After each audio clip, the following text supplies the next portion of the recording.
വയറുവേദന, ഛർദി, വയറിളക്കം, കടുത്ത പനി ഇത്തരം ലക്ഷണങ്ങൾ കണ്ടാൽ ഗൗരവമായി പരിഗണിക്കണം. ഷിഗല്ല രോഗബാധയല്ലെന്ന് ഉറപ്പുവരുത്തണം.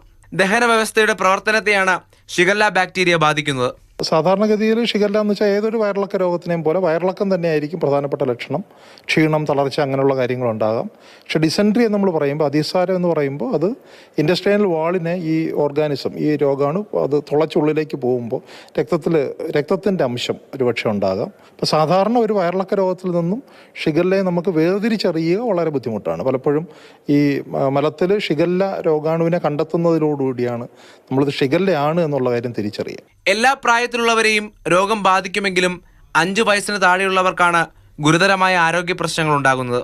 വ്യക്തി ശുചിത്വത്തിനൊപ്പം കഴിക്കാൻ തിരഞ്ഞെടുക്കുന്ന ആഹാരത്തിനും ജാഗ്രത വേണമെന്ന് ആരോഗ്യ വിദഗ്ധർ. ഈ കല്യാണ സ്ഥലത്തൊക്കെയുള്ള വെൽക്കം ഡ്രിങ്ക് അത് ഷിഗല്ല വ്യാപിപ്പിക്കുന്നതിന് ഒരു കാരണമായിട്ട് കാണുന്നുണ്ട്.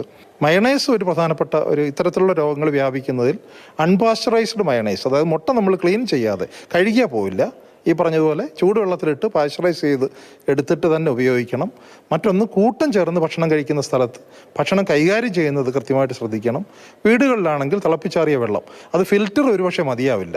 2 മുതൽ 7 ദിവസം വരെ രോഗിയിൽ ലക്ഷണങ്ങൾ കാണാം. ഭക്ഷണത്തിന് മുൻപും മലവിസർജനത്തിന് ശേഷവും കൈകൾ 20 സെക്കൻഡ് സോപ്പ് ഉപയോഗിച്ച് കഴുകണം.